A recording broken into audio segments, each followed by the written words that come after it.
Hello and welcome to the viewers of this video.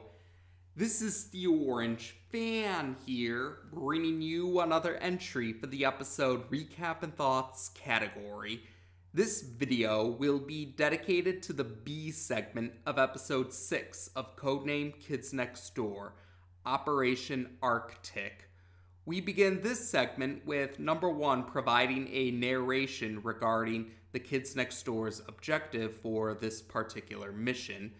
To be more specific, Kids Next Door satellites have picked up on a scientist setting up a facility at the North Pole. The scientist intends to build a weather controlling device to prevent schools from having snow days ever again. The Kids Next Door headquarters have sent Sector V to take care of this weather controlling device, and they've also had the operative Numbuh 30C join them for this particular mission. And the Kids Next Door operatives are they're traveling through the North Pole with a snow sub. On the snow sub, number 1 shakes hands with Numbuh 30C, saying that it's an honor for them to work with an operative that the Kids Next Door headquarters have highly recommended. Numbuh 30C responds that the honor is his, but he also questions if the Sector V operatives are prepared for the Arctic landscape. Number 1, though, says that his teammates are willing to take on adult tyranny no matter the location, and he figures that the 6 of them together will be able to take on this one adult. We then see a turtle-shaped facility at the North Pole, and within this facility we see Professor Triple Extra Large, and he has characteristics of a turtle in this particular segment. More specifically, he has a turtle shell and a turtle tail. Professor Triple Extra Large monologues to himself about how his device is only minutes away from being finished, and his device will change the world for kids everywhere. That's how he words it. But he says that for now he needs to get a bowl of soup. So he heads outside of the facility because just outside of the facility, there is a soup vending machine. Back on the snow sub, Numbuh 30C tells the Sector V operatives about what life in the Arctic is like. And number 4 is notably the only Sector V operative who isn't very impressed by Numbuh 30C's talk. Number 2, though, notices something up with the map because it looks like they may have actually missed the facility. But Numbuh 30C responds that number 2 had accidentally put in the wrong coordinates. So number 1 looks through the telescope to see if they can find the facility. And eventually number 1 does see the turtle-shaped facility. And he instructs number 2, number 3, and number 5 to join him heading out of the snow sub to the facility. He also instructs number 4 to stay behind with Numbuh 30C, who he says is in charge of the snow sub for the time being. And he tells number 4 that number 4 might learn something from Numbuh 30C because Numbuh 30C is supposed to be an expert on Arctic warfare. So after 4 of the 5 Sector V operatives leave the snow sub, Numbuh 30C orders number 4 to get him a mango soda. And number 4 complies, but he grumbles about it while he goes to get the mango soda. Back with Professor Triple Extra Large, he finds a coin for the vending machine, but before he makes his choice of which soup he wants to get, he sees 2 vehicles known as ski bikes heading towards his facility. Number 2 and number 3 are on one of the ski bikes, while number 5 and number 1 are on the other ski bike. And seeing these intruders coming, Professor Triple Extra Large decides on minestrone missiles, and as the name would suggest, these are missiles that are based on soup. So he launches the minestrone missiles towards the Sector V operatives that are on the ski bikes, and the Sector V operatives notice that the minestrone missiles are, they seem to be tracking missiles. So number 1 contacts number 30C requesting help, saying to launch the missile that the snow sub has. And we see number 30C seems to be doing something with the missiles, but he otherwise doesn't seem to be responding to number 1's call for help. And number 4 does return with the mango soda, but he's baffled that number 30C apparently hasn't heard number 1's call for help. So number 4 goes to answer the call, but number 30C ends up pushing him out of the way and answering the call after all, claiming that the delay was because he was trying to set up the missile, but he also takes a chance to comment about number 4 being busy with a mango soda, leaving out the reason why number 4 was trying to get a mango soda. But they overhear an explosion on the other line, and we see that the minestrone missiles have hit the ski bikes. So now the 4 Sector V operatives have to try and get to Professor Triple Extra Large's facility on foot. But because the snow is, because they're in the middle of the Arctic with all that snow, all they can do is just slowly walk to the facility. And number 1 contacts number 30C that now they need to launch the missile. So number 4 is actually preparing to launch the missile, but then number 30C pushes number 4 out of the way, saying that he's in charge of the snow sub, so he'll do it. So number 30C launches the missile, and it looks like it's aiming towards Professor Triple Extra Large. The professor notices this, and he ends up hiding the same way that a turtle would hide in its shell. But the missile ends up missing Professor Triple Extra Large, and it hits the 4 Sector V operatives that are on their way to the facility. Number 4 questions number 30C if he hit Professor Triple Extra Large, and number 30C says, yeah, he got him, even though we saw, no, he didn't get Professor Triple Extra Large. So after the Sector V operatives that were outside, they get their bearings back together after being hit with the missile, Professor Triple Extra Large was able to get back in his facility, and he activates some buttons so that the facility will now walk around. So yeah, it looks like so the facility looks like a giant turtle walking around in the Arctic now, and it's heading for the Sector V operatives. Number 1 issues a code whale, and number 30C doesn't know what a code whale is, but number 4 does. So number 4 actually takes charge, and he hits a button on the snow sub, and we see that the snow sub is actually bigger than first impressions would suggest, because there's a few boats underneath the part of the snow sub that we've been seeing. Number 1, number 2, number 3, and number 5 enter the snow sub through this revealed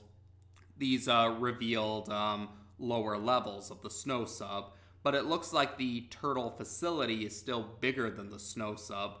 But then the rest of the snow sub emerges from underground, and there's some more boats underneath, and then there's a superdome underneath all of these boats, and the superdome manages to swallow Professor Triple Extra Large's turtle facility. So the professor and his facility, the professor finds himself and his facility within a giant stadium, And sitting in some of the seats within the stadium are number 1, number 2, number 3, and number 5. Number 1 number 1 points out that they have Professor Triple Extra Large and his device where they want them, and he questions Professor Triple Extra Large about what he's going to do now. And then number 30C appears on one of the screens within the stadium, and he reveals that he's tied up number 4, and he says that he intends to let Professor Triple Extra Large leave and continue his research. Number 1 is baffled that number 30C has double-crossed them, but then number 30C pulls off his winter clothes except for his hat and goggles, and it's revealed that he's wearing a tropic-themed outfit underneath these winter clothes. And number 30C points out that his designated number, or his code name, should have given it away, because 30C stands for 30 degrees Celsius, which is the approximate equivalent of 80 degrees Fahrenheit. And number 5 grumbles about the metric system after this revelation. But afterwards, number 30C admits that he gave them false directions, ignored their calls for help, and used the Snow Sub's missile against them. And now he plans to release the professor and destroy the Snow Sub with a self-destruct device. But number 4 manages to break free of being tied up, and he attacks number 30C. But the battle causes the weapons within the Snow Sub to go out of control, and they're just shooting lasers all over the place. So the 4 other Sector V operatives intend to head to the top of the Snow Sub to help number 4 out. And back at the top of the Snow Sub, we see number 4 and number 30C fighting each other. But eventually, number 4 manages to subdue number 30C. But they both happen to be on top of a trap door, and the rest of the Sector V operatives open up the trap door in order to help number 4. But what happened when they opened it was they caused number 30C and number 4 to get flung off the trap door, and number 4 accidentally hits the self-destruct button when he was flung off the trap door. So after a brief countdown, the Snow Sub explodes, and all the characters inside are now they're kind of a little winded after the explosion, but otherwise they're still pretty, they come out relatively unharmed, but yeah, they're a little worn out from the explosion. Number 4 manages to grab hold of number 30C again, and he questions number 30C about why he betrayed them, and number 30C admits he did it for a snow cone.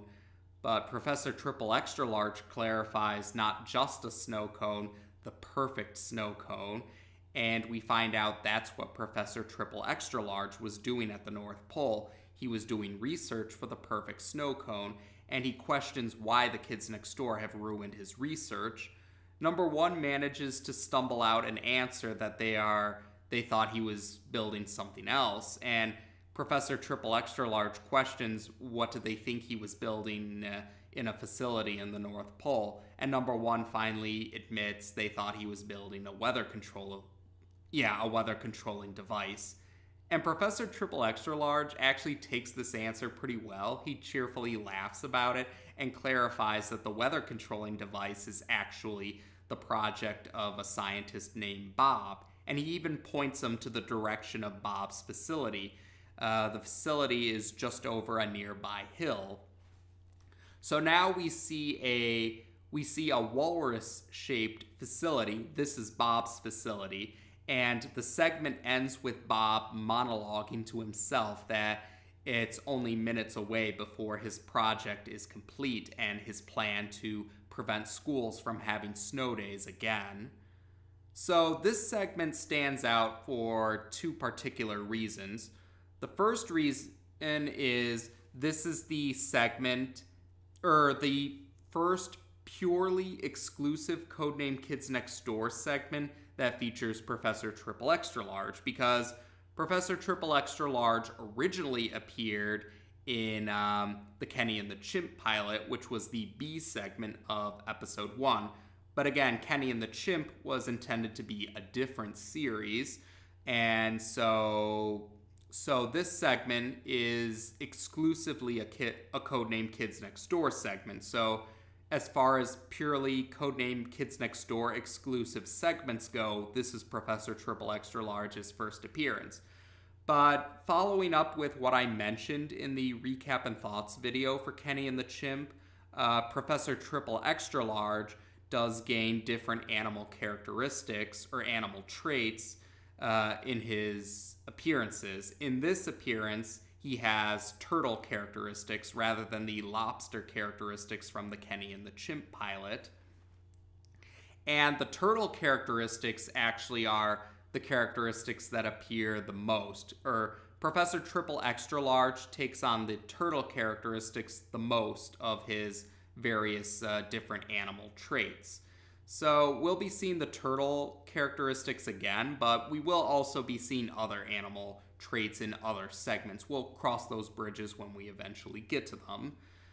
But the other thing that's important about Professor Triple Extra Large here is that his personality as a whole seems different compared to how it was in the Kenny and the Chimp pilot.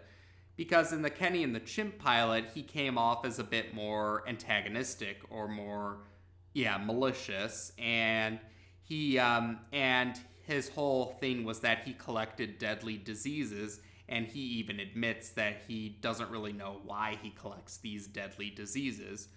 But here in this segment, and this carries over for the rest of his appearances in Codename Kids Next Door, Professor Triple Extra Large actually is really more of a Type 4 anti-villain, or a nominal villain, or a villain in name only, essentially, because Professor Triple Extra Large's objective is really not particularly villainous. He just wants to create the perfect snow cone. That's it. Although one of the tie-in comics for it may have provided a more villainous portrayal from what I've read about, but it still was in the pursuit of acquiring the perfect snow cone, so it may have been more of a well-intentioned extremist route, I guess. But generally within the show itself, Professor Triple Extra Large actually is really more of a villain in name only. He's not particularly villainous, despite the fact that we actually do end up seeing him in some segments or entries that feature villain gatherings, and even though he doesn't really antagonize the kids next door. Though some fans suspect that maybe he goes into these meetings because he's become a little more sour towards the kids next door he might have grown sour towards the kids next door for their interference with his research, even if it was due to misunderstandings. So that's at least the speculation otherwise. But generally, Professor Triple Extra Large actually is probably one of the earliest examples of a member of the Rogues Gallery in the show who isn't actually particularly villainous. Villain in name only. Otherwise, the other big detail with this segment is number 30C, and that's because number 30C is actually he's the first non-Sector V operative to appear in the series. So this segment is the one that establishes the Kids Next Door as a global organization, not just the Sector V operatives. But it won't be until some later Season 1 entries when we actually hear more about the global organization as a whole. And as a little by-the-way detail, Tom Warburton had admitted on one of his blog posts that he wasn't initially aware of, or he mentioned that when he was explaining the premise of this segment to the other staff members, one of the staff members brought up that it seemed confusing for number 30C to, the the designated number or code name for number 30C didn't make much sense with the Arctic because 30 degrees Celsius is approximately 80 degrees Fahrenheit. And Tom Warburton actually said this worked out as a happy accident because number 30C was always intended to be a traitor. So, yeah, the fact that he really isn't an Arctic expert as he claimed actually ended up working out for that particular storyline or that particular detail about him being a traitor. And yeah, so he did say that was actually a happy accident that he was okay with, or like he didn't mind that, or like yeah, he admitted that he was mistaken about it, but it ended up working out with the segment. So yeah, it's funny how those happy accidents happen like that. And number 30C actually does end up appearing again in the series, but not until much later. I believe it's not until season 6 when we see number 30C again. So he apparently didn't get kicked out of the Kids Next Door after him double-crossing them. Though I guess maybe it's because of the whole situation with the snow cone, because he was actually helping out Professor Triple Extra Large regarding the snow cone, not Bob and the weather controlling device. And we don't actually see the Kids Next Door take on Bob, but later entries in the series do show snow days still happening, so Bob obviously didn't succeed in his plan. So if I had to guess, maybe 30C redeemed himself by helping them out, helping the Sector V operatives take out Bob's weather controlling device so that they don't have to worry about not having snow days again. So maybe that's why number 30C is back in good terms with the Kids Next Door organization. Maybe he made up for his mistake when he actually helped to stop the actual bad guy. At least that's the speculation anyway. So that's the approach. We'll just say that for now. Otherwise, yeah. So those are the pretty notable details for this segment. Professor Triple Extra Large being portrayed as more of a nominal villain, and the introduction of the Kids Next Door being a global organization rather than just being the Sector V operatives. So otherwise, that's about it for now. So as of this video, we've now discussed the B segment of episode 6 of Codename Kids Next Door on this channel. Take care, and until next time.